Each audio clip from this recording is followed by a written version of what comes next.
আসসালামু আলাইকুম। আজকে পড়ে শোনাব হুমায়ুন আহমেদ স্যারের লেখা কিছুক্ষণ উপন্যাসের ৩ নম্বর পর্ব। সাজেদার বগির দরজা সামান্য খোলা। করিডোর থেকে দেখা যাচ্ছে তিনি হেলান দিয়ে আছেন, তার চোখ ভেজা।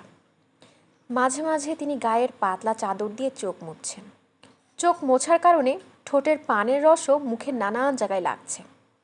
তাকে অদ্ভুত দেখাচ্ছে। চিত্রা করিডোর থেকে কিছুক্ষণ তাকিয়ে থাকলো। তার হাতে ছোট্ট ঠোঙায় জর্দা।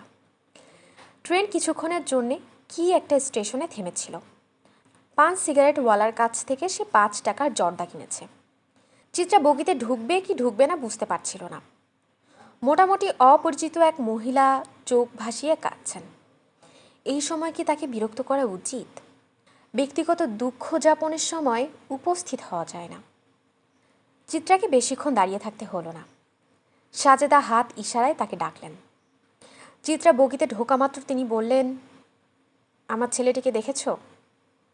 জি না, আমি আপনার জন্য জর্দা এনেছি। সাজেদা বললেন, ফেলে দাও, আমি ঠিক করেছি জীবনে জর্দা খাবো না। আমি কি আপনার ছেলেকে খুঁজে বের করব?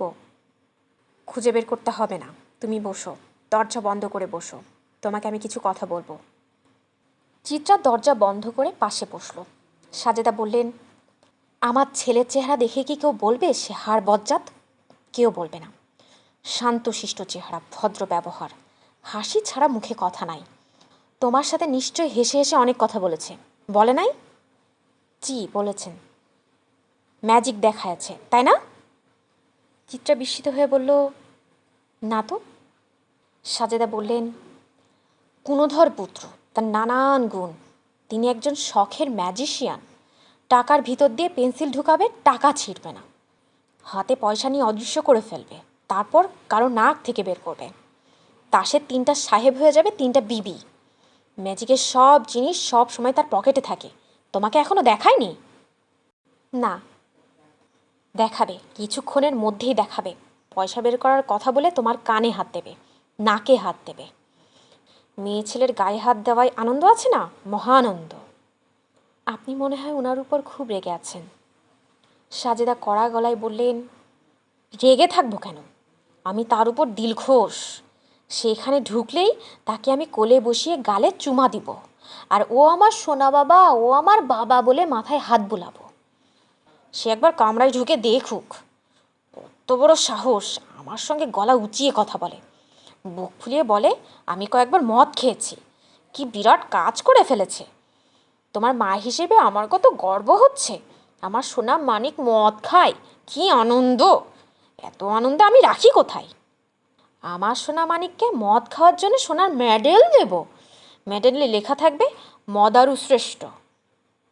কথাবার্তায় সাময়িক বিরতি পড়ল। সাজেদা পান সাজাতে বসলেন। চিত্রার হাত থেকে জর্দার প্যাকেট নিয়ে এক গাদা জর্দা পানে ঢাললেন। প্রসঙ্গ পাল্টাবার জন্য চিত্রা বলল, রাতে আপনি কখন খাবেন? বুফে কারে খেতে হলে আগে অর্ডার দিতে হবে, ওরা তাই বলল। সাজেদা বললেন, খাবার আমি সঙ্গে নিয়ে এসছি, হটপটে গরম খাবার আছে, তুমিও আমার সঙ্গে খাবে। আশা বাদ, মদারু ছেলের সাথে বসে আমি খাবো না। মা, তুমি একটা কাজ করো, আমার মদারু পুত্রকে ডেকে আনো। তুমি ওর সঙ্গে কামরায় ঢুকবে না। আমি এমন কিছু ঘটনা ঘটাবো যা তোমার দেখা ঠিক হবে না। কথায় বলে সাপের 5 পা দেখা, আমি মদারুটাকে সাপের 50 পা দেখাবো। চিত্রা বগি থেকে বের হলো। করিডোরে কাউকে দেখা যাচ্ছে না। সে রওনা হলো বুফে কারের দিকে। বুফে কারে রাতের খাবারের অর্ডার দিয়েছিল, অর্ডার ক্যান্সেল করতে হবে। এই মহিলা তাকে না খাইয়ে ছাড়বেন না, এটা বোঝা যাচ্ছে। শুধু যে খাওয়াবেন তা না, নানান অত্যাচারও করবেন। ভালোবাসা দেখাতে গিয়ে অত্যাচার। রশিদ সাহেব ধাক্কার মতো খেয়েছেন।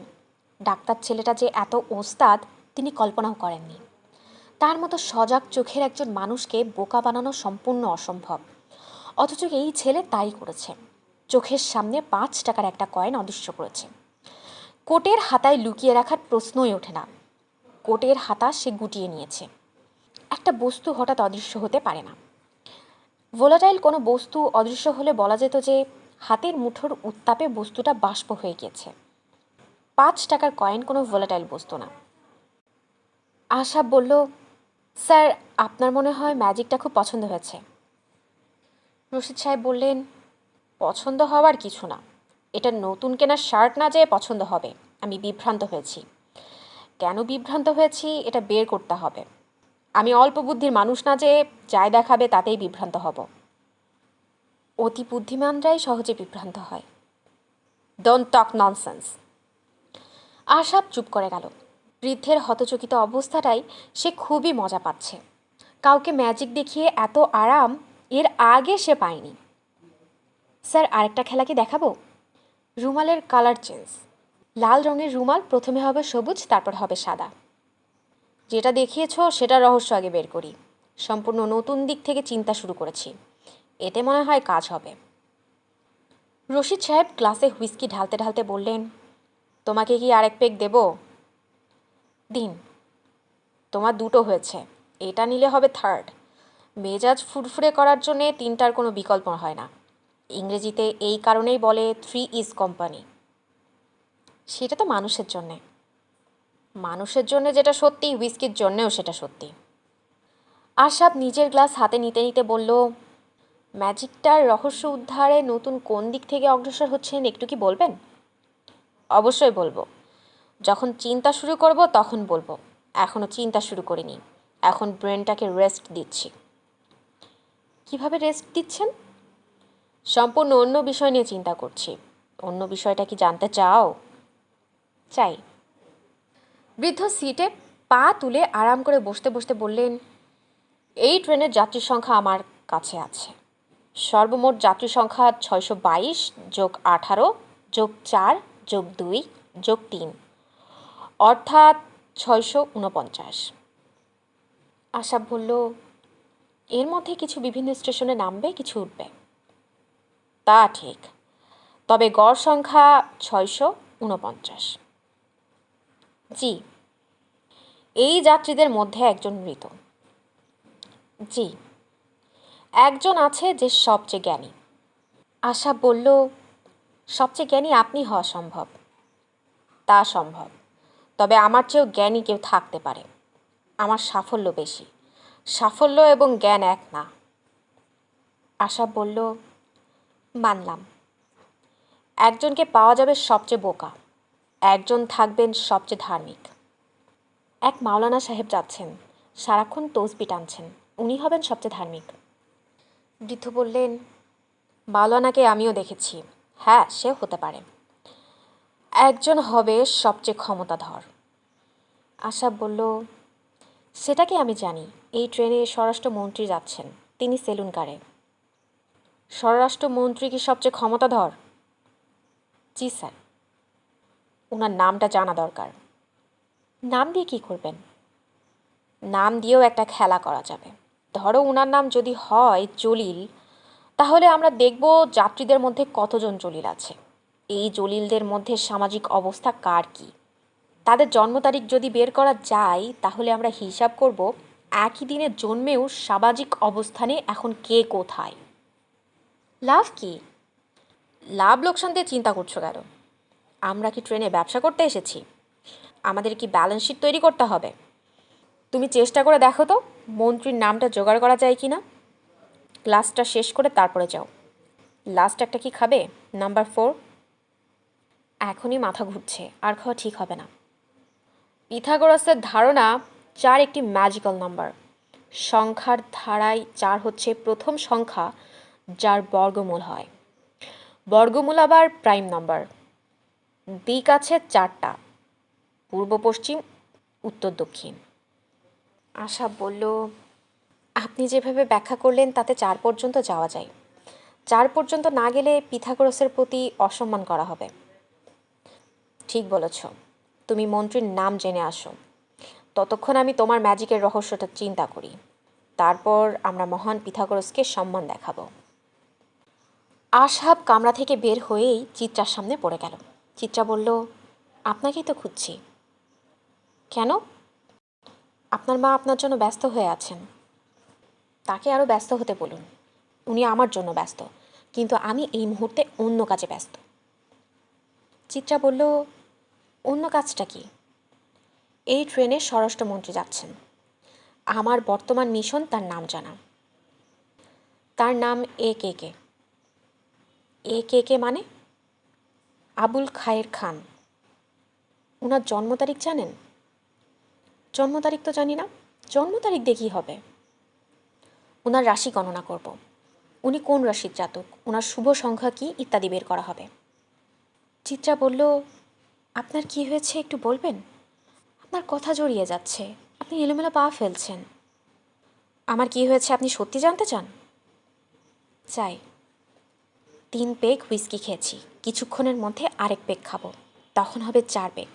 পিথাগোরাসের মতে 4 একটি ম্যাজিক্যাল সংখ্যা। 4-এর বর্গমূল হলো 2। এটি একটি প্রাইম সংখ্যা। মহান অঙ্কবিদ পিথাগোরাসের কারণেই আমাকে 4 পর্যন্ত খেতে হচ্ছে। আর কিছু জানতে চান? চিত্রা বিস্মিত চোখে তাকিয়ে আছে। আশা বলল, আপনি কি আমার জন্য একটা কাজ করতে পারবেন? ছোট্ট কাজ, কাজটা করলে আমার উপকার হয়। কাজটা কি?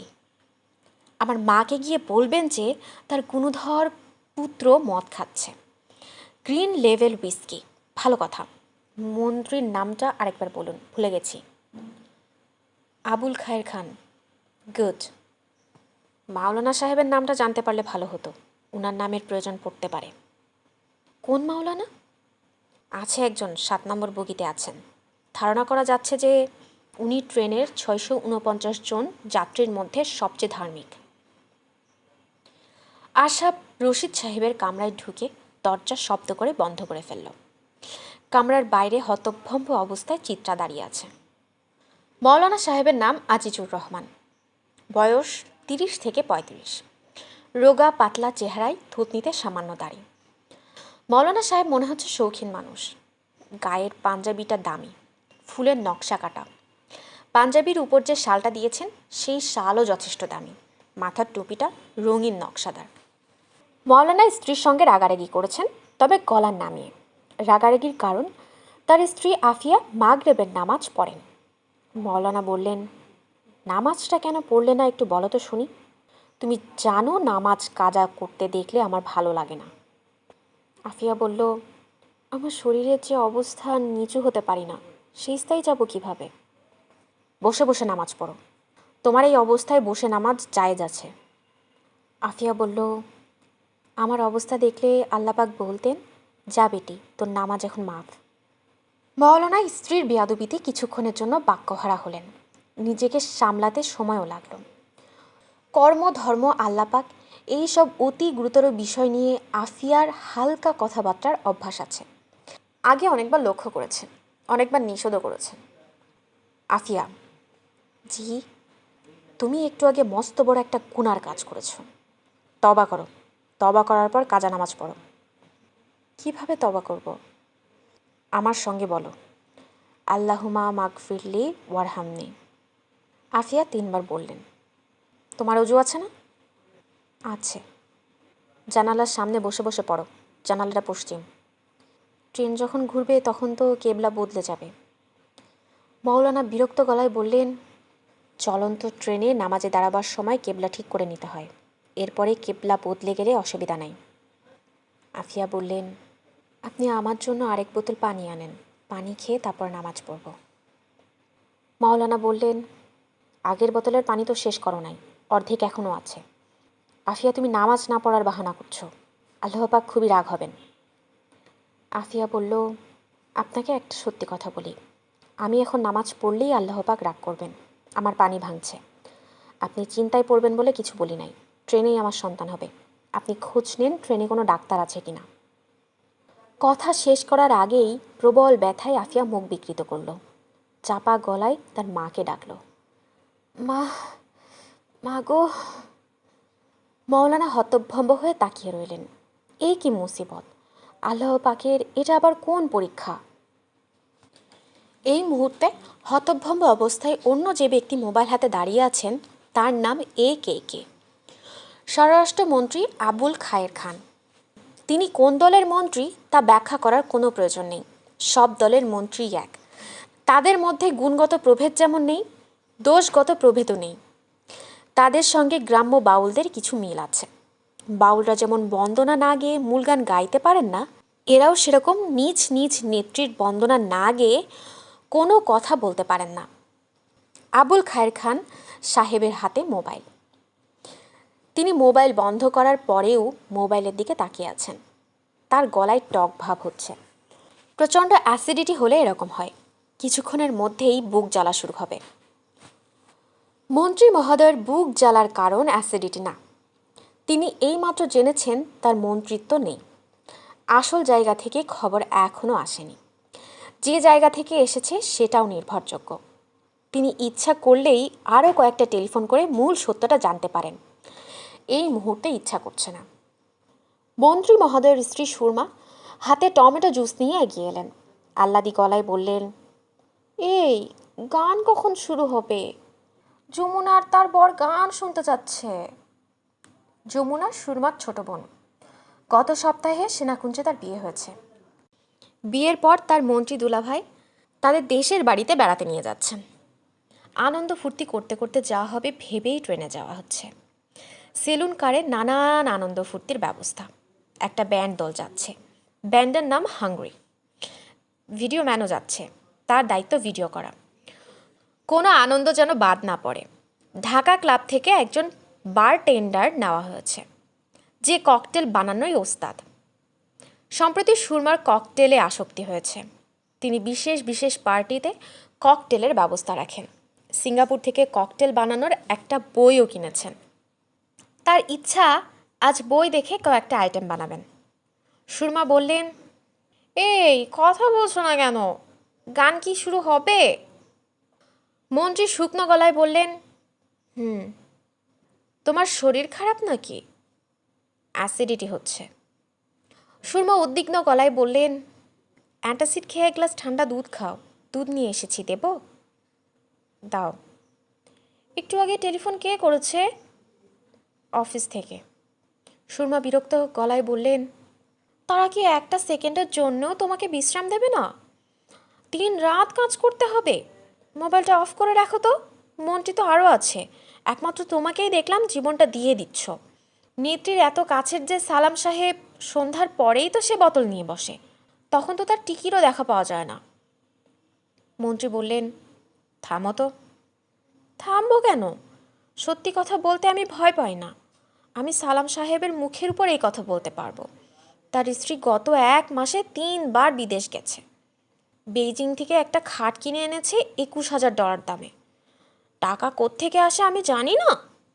আমি চামচে দুধ খাওয়া মেয়ে না।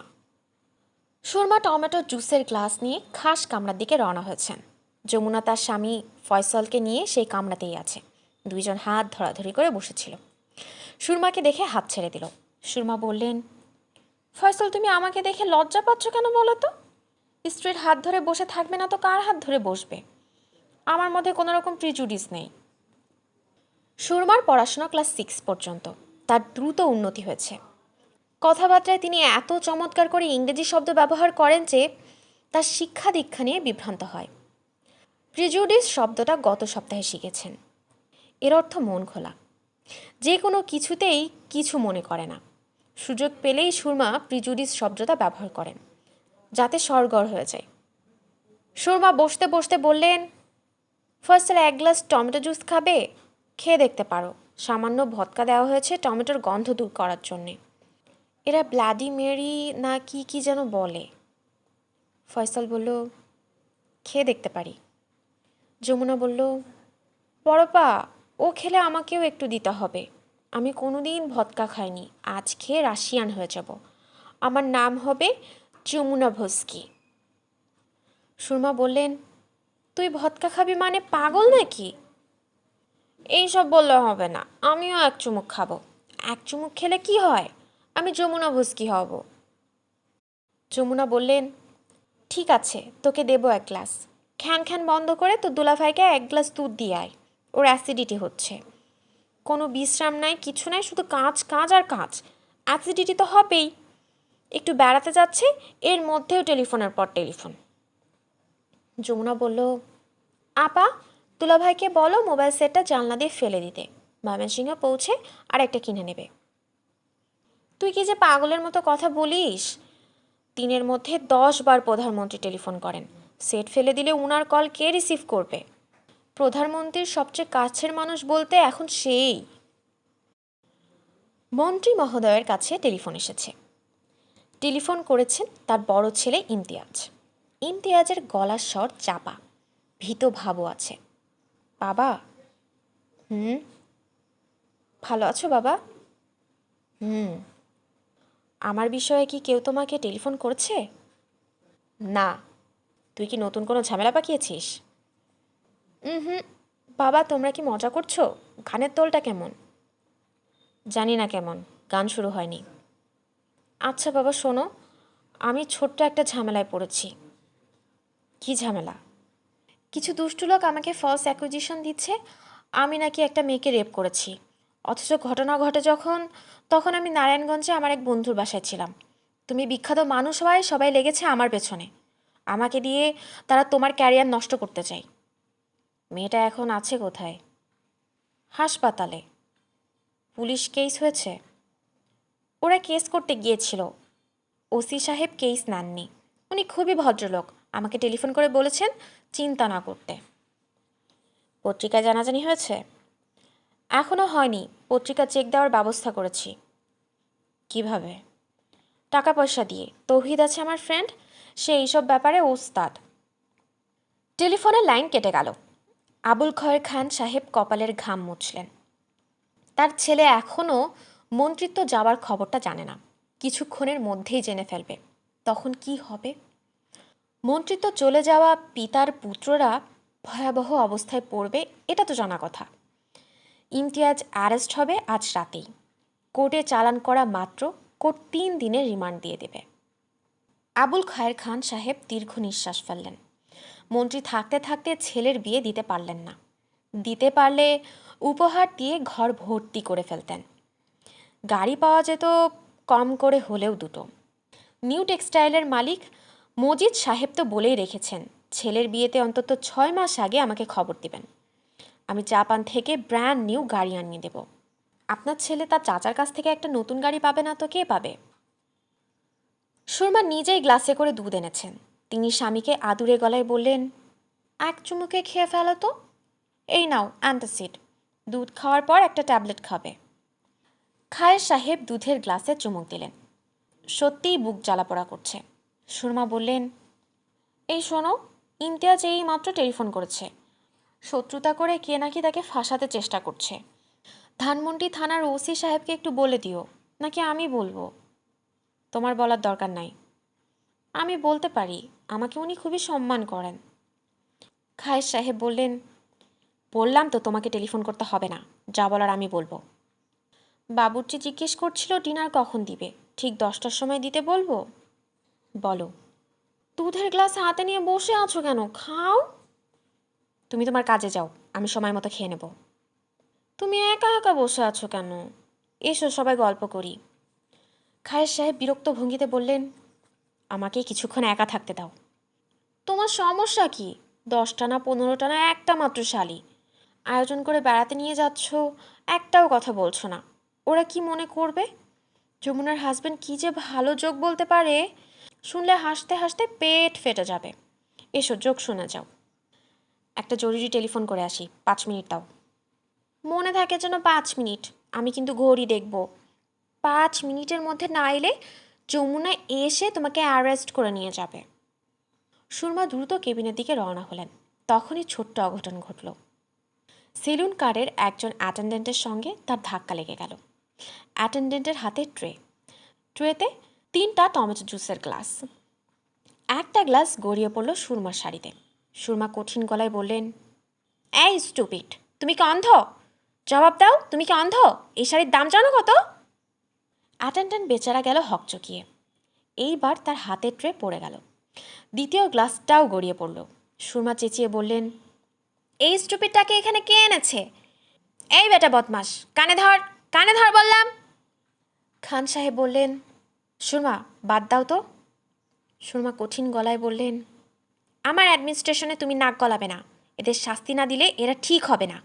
হাদার মতো দাঁড়িয়ে আছো কেন? কানে ধরো, কানে ধরো বললাম। গুড, এখন উঠবস করো। আমি না বলা পর্যন্ত থামবে না। সেলুন কারের যাত্রীরা বের হয়ে এসেছে। নতুন বিয়ে হওয়া মেয়েরা স্বামী আশেপাশে থাকলে আহ্লাদ করতে পছন্দ করে। যমুনা সেই কারণেই হয়তো বলল, ভিডিও ম্যান কোথায়? এই ভিডিও ম্যান, দাঁড়িয়ে আছো কেন? ভিডিও করুন না। এমন একটা ইন্টারেস্ট ইভেন্ট, আপনি ক্যামেরা নিয়ে হাঁ করে দাঁড়িয়ে আছেন। ভিডিও ম্যান ভিডিও স্টার্ট করলো। যমুনা বলল, আপা দেখো, ক্রিমিনাল মুখ বাঁকা করে আছে, কাঁদার চেষ্টা করছে, কাঁদতে পারছে না। হ্যালো ভিডিও ম্যান, আপনি ওর ফেসটা ক্লোজে ধরুন, বি ক্লোজ। আবুল খায়ের সাহেব এই পর্যায়ে স্ত্রীর পাশে দাঁড়ালেন।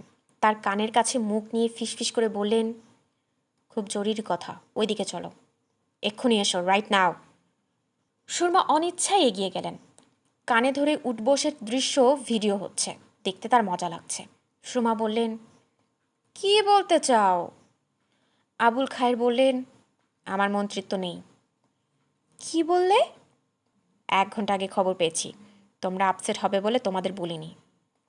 সুরমা হতভম্ব গলায় বললেন, সর্বনাশ। সর্বনাশ মানে মহাসর্বনাশ। যাকে শাস্তি দিচ্ছ কিছুক্ষণের মধ্যে সেও জানবে আমি আর মন্ত্রী না। তখন কি হবে বুঝতে পারছো? যাও, এক্ষুনি শাস্তি বন্ধ করো।